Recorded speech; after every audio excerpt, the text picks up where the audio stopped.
오늘 우리에게 주신 하나님 말씀은 신명기 31장입니다. 신명기 31장 7절에서 13절까지 말씀 함께 읽겠습니다. 구약성경 312페이지 신명기 31장 7절에서 13절입니다. 같이 읽습니다. 시작. 모세가 여호수아를 불러 온 이스라엘의 목전에서 그에게 이르되 너는 강하고 담대하라. 너는 이 백성을 거느리고 여호와께서 그들의 조상에게 주리라고 맹세하신 땅에 들어가서 그들에게 그 땅을 차지하게 하라. 그리하면 여호와 그가 네 앞에서 가시며 너와 함께 하사 너를 떠나지 아니하시며 버리지 아니하시리니 너는 두려워하지 말라, 놀라지 말라. 또 모세가 이 율법을 써서 여호와의 언약궤를 매는 레위 자손 제사장들과 이스라엘 모든 장로에게 주고 모세가 그들에게 명령하여 이르기를 매 7년 끝에 곧 면제년의 초막절에 온 이스라엘이 네 하나님 여호와 앞 그가 택하신 곳에 모일 때에 이 율법을 낭독하여 온 이스라엘에게 듣게 할지니 곧 백성의 남녀와 어린아이와 내 성읍 안에 거류하는 타국인을 모으고 그들에게 듣고 배우고 내 하나님 여호와를 경외하며 이 율법의 모든 말씀을 지켜 행하게 하고 또 너희가 요단을 건너와서 차지할 땅에 거주할 동안에 이 말씀을 알지 못하는 그들의 자녀에게 듣고 내 하나님 여호와 경외하기를 배우게 할지니라. 아멘. 오늘 새벽에 예배하신 은혜가 우리 성도님들께 함께 하시기를 예수님 이름으로 축복합니다. 아멘. 자, 오늘 말씀은 이스라엘 공동체의 영적 리더십의 교체를 이루고 있습니다. 오늘 31장 읽었는데 1절부터 계속 읽어가다 보면 그 리더십이 모세에서 여호수아로 옮겨가고 있다는 것을 알게 됩니다. 자, 그런데 그 변화를 하나님이 직접 주도하고 계신다는 사실입니다. 당연하죠. 이스라엘 공동체의 주인은 하나님이십니다.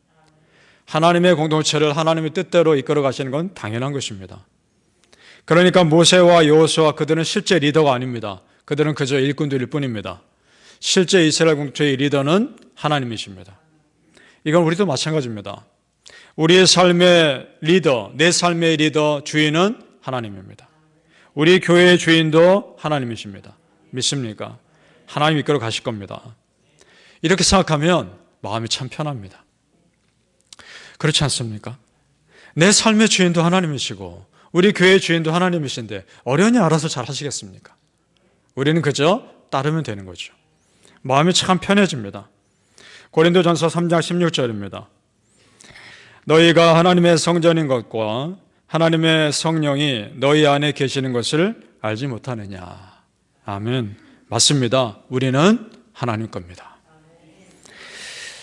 자, 내 삶의 주인으로 내가 살려고 하니까 힘들고 스트레스 받는 겁니다. 우리 성도님들, 우린 다 하나님 거니까 하나님께 여러분 삶 정말 다 맡기시기를 축복합니다. 알아서 하실 겁니다. 자, 이 과정에서 모세는 자신의 리더십을 기꺼이 내려놓습니다. 이것이 그가 겸손하다는 증거입니다. 우리 2절에서 3절 제가 읽겠습니다. 먼저 2절 제가 읽습니다. 그들에게 이르되 이제 내 나이 120세라. 내가 더 이상 출입하지 못하겠고 여호와께서도 내게 이르시기를 너는 이 요단을 건너지 못하리라 하셨느니라. 그리고 3절의 끝부분을 봅니다. 끝에 여호수아는 네 앞에서 건너갈지라. 아멘. 자, 그럼 정리해 보면 너는 이 요단을 건너가지 못할 것이다. 그러나 여호수아는 건널 것이다. 말씀하고 있습니다. 자, 이 말씀 들었을 때 모세 입장에서 한번 생각해 보시죠. 참 서운하고 실망스러운 일일 겁니다. 얼마나 고생했습니까? 모세가. 여호수아는 그리고 더군다나 모세의 비서입니다. 그는 들어가는데 자기는 못 들어가는 겁니다. 받아들이기 쉽지 않았을 겁니다. 그러나 그래도 받아들입니다. 왜냐? 모세 자신보다 이스라엘 공동체를 더 잘 아시고 모세 자신보다 이스라엘 공동체를 더 사랑하시는 분이 하나님이라는 것을 모세도 알기 때문입니다. 이스라엘 공동체는 모세 것이 아닙니다. 하나님 겁니다. 그러니까 하나님 뜻에 따르는 것이 당연한 것입니다. 우리 성도님들, 이것이 우리의 모습이기를 바랍니다. 나는 뒤로 다 사라지고 내 삶에서 하나님의 뜻만이 드러나시기를 예수님 이름으로 축복합니다. 단순히 모세가 나이 많아서 리더십 바꾸는 것이 아닙니다. 다른 뜻이 있습니다. 지난번에 무리바 물 사건에서 모세가 화를 낸 적이 있죠. 그것 때문에 모세가 들어가지 못하는 것 이유 중에 하나지만 더 중요한 영적인 이유가 있습니다. 어떤 이유냐? 우리 지난 시간에 말씀드릴 때 하나님 주신 이 말씀은 언약의 말씀, 약속의 말씀이라고 제가 말씀드렸죠. 그 언약의 선포자가 모세입니다. 그런데 가나안 땅 들어간다는 것은 언약의 성취입니다. 그렇다면 이제 그 언약을 성취하고 누릴 다음 세대들의 몫인 겁니다. 모세는 요단강까지인 겁니다. 그러니까 그 하나님의 뜻을 받아들일 수밖에 없는 거죠. 그리고 그 다음 리더로 여호수아를 쓰신 것에 대해서 모세가 뭐라 할 수 없습니다. 하나님의 전적인 주권입니다. 왜냐? 또 모세를 출애굽 지도자로 쓰셨던 분도 하나님의 주권이셨기 때문에 그렇습니다. 그 뜻에 우리는 그저 받아들일 뿐입니다. 자, 이것이 오늘 말씀이 우리에게 어떤 도전을 주는가 이겁니다. 나를 쓰시는 분도 하나님이에요. 나를 쓰시지 않는 분도 하나님이신 겁니다. 믿습니까? 그러면 하나님께서 나를 쓰실 때 감사함으로 사명 감당하면 되는 것이고, 나를 안 쓰실 때는 겸손히 하나님의 뜻을 받아들이며 새로운 은혜를 기다리면 되는 것입니다. 그 각각의 상황에 맞는 은혜가 있는 줄로 믿습니다. 우리 예수님 생각해 보죠. 예수님 어찌 보면 십자가에서 죽기 위해 이 땅에 오신 분입니다. 우리의 죄값을 해결할 방법이 십자가 죽음밖에 없으니까. 그런데 예수님이 이 세상에 공생하시는 동안, 사역하시는 동안에 그 많은 사람들이 예수님을 따라다녔죠. 그렇게 하신 분도 하나님이요. 그 많은 사람들이 예수님을 십자가에 못 박으라 하게끔 하게 하신 것도, 그 십자가 죽음에 내놓으신 것도 하나님이에요. 그 하나님의 뜻을 온전히 다 받아들였을 때 부활의 영광을 누리게 하신 것입니다. 믿습니까? 베드로전서 5장 6절에 7절에 그래서 이런 말씀이 있습니다. 그러므로 하나님의 능하신 손 아래에서 겸손하라. 때가 되면 너희를 높이시리라. 너희 염려를 다 주께 맡기라. 이는 그가 너희를 돌보심이라. 아멘. 우리 성도님들, 우리는 하나님의 것이기에 하나님의 뜻을 받아들이면 때가 되어 나를 높여주시리라 믿습니다. 그러니까 다 맡기십시오. 하나님께서 가장 좋은 길로 인도하실 것을 믿습니다. 사랑하는 성도님들, 나보다 더 나를 잘 아시는, 나보다 내 상황을 더 정확히 알고 계시는 그 하나님께 여러분의 삶의 타이밍을 온전히 다 맡기시기를 예수님 이름으로 축복합니다. 아멘. 자, 오늘 우리가 읽은 본문 말씀은 그 땅에 들어가서 이스라엘 백성들이 해야 할 일에 대해서 모세를 통해서 하나님 하신 말씀입니다. 모세는 비록 자신이 들어가지 못하지만 남은 세대들이 그 사명 잘 감당하도록 아주 자세하게 얘기합니다. 그런데 그것이 무슨 내용이냐?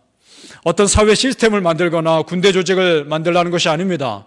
무슨 말이냐? 레위인과 제사장들, 이스라엘 장로들이 성경을 읽게 해라. 그리고 그걸 그 다음 세대들이 듣게 해라. 그래서 하나님 섬기는 방법을 배우게 해라. 한마디로 신앙 교육하라는 겁니다. 다른 거 아닙니다. 그것을 말씀합니다. 13절 말씀 우리 다시 한번 같이 읽어볼까요? 13절 시작. 또 너희가 요단을 건너가서 차지할 땅에 거주할 동안에 이 말씀을 알지 못하는 그들의 자녀에게 듣고 네 하나님 여호와 경외하기를 배우게 할지니라. 아멘. 맞습니다. 배워야 합니다. 가르쳐야 하고 배워야 합니다. 하나님 잘 믿는 백성 만들라는 겁니다. 이것이 사명이라는 거죠. 다른 거 없습니다. 그러면 나머지 하나님 하시는 겁니다. 이 말씀 보면서 청교도들이 이 미국 땅에 왔을 때 했던 게 생각납니다. 그들이 이 땅에 탁 발을 딛고 나서 처음 세운 건물이 여러분 뭔지 다 아시죠? 교회를 세웁니다. 그 다음 세운 것이 뭡니까? 학교입니다. 그리고 나서야 자기들이 집을 세운 사람들입니다. 놀랍지 않습니까? 그러니까 그들의 중심에 무엇이 있는지가 바로 드러나지 않습니까? 무엇이 있습니까? 여호와 하나님을 믿는 신앙입니다.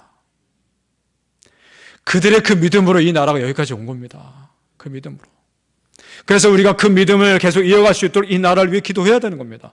다시 회복할 수 있도록. 우리 조국 대한민국도 마찬가지고. 정말 하나님을 두려워하는 사람들이 세워질 수 있도록.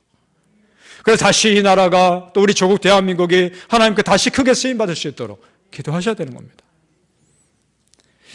우리 성도님들, 하나님 백성, 하나님 백성이 하나님 잘 믿는 것이 가장 우선이 되어야 하는 줄 믿습니다. 여러분, 하나님께서 이렇게 세세하게 어떻게 말씀하실지, 어떻게 할지를 알려주시는 것이 축복입니다. 가장 심각한 심판은 하나님께서 침묵하시는 겁니다. 내가 죄 가운데 걸어가도 하나님이 나에게 아무런 반응도 없고 하나님이 나에게서 얼굴을 숨기시는 것, 그거야말로 심판인 줄 믿습니다. 우리 17절 말씀 같이 읽어보죠. 17절입니다. 시작. 내가 그들에게 진노하여 그들을 버리며 내 얼굴을 숨겨 그들에게 보이지 않게 할 것인즉 그들이 삼킴을 당하여 허다한 재앙과 환난이 그들에게 임할 그때에 그들이 말하기를 이 재앙이 우리에게 내림은 우리 하나님이 우리 가운데 계시지 않은 까닭이 아니냐 할 것이야. 아멘. 하나님께서 내 삶에 관심 갖지 않는 것 자체가 이미 심판입니다. 여기서 우리가 분명히 알 것이 있습니다. 우리 성도님들, 하나님 백성들 가운데 하나님 안 계시면 더 이상 하나님 백성이 아닌 겁니다. 우리 크리스찬의 삶에 예수님이 함께 계시지 않으면 더 이상 우리는 크리스찬이 아닌 것입니다. 바라보는 성도님들, 두렵고 떨림으로 오늘도 하나님 앞에 서시며 하나님 없는 삶이 아니라 하나님 있는 삶을 사시길 바라고 항상 하나님과 함께하는 삶을 사시기를 예수님 이름으로 축복합니다. 아멘. 기도하겠습니다. 아버지 하나님, 그렇습니다. 하나님 함께하는 삶을 살게 하여 주옵소서. 내 스스로의 삶이 아니라 하나님이 주인 되는 삶을 살게 하여 주옵소서. 내 삶의 주인은 하나님이시고 우리 공동체의 주인은 하나님이신데 무엇이 두렵습니까? 어려운 하나님께서 알아서 해주실까요? 하나님 그 믿는 믿음이 우리 안에 있게 하여 주시옵소서.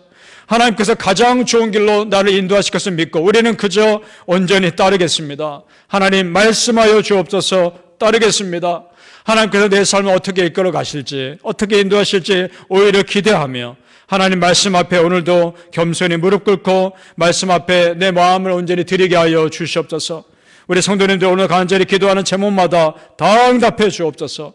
그러나 이 기도가 하나님 뜻에 합당한 기도가 되기를 또한 간절히 소망합니다. 하나님, 내 마음과 내 욕심을 채우기 위한 것이 아니라 이것을 통해 하나님의 영광이 드러나는 기도들이 다 될 수 있도록 축복하여 주시옵소서. 감사하며 예수님의 이름으로 기도합니다. 아멘.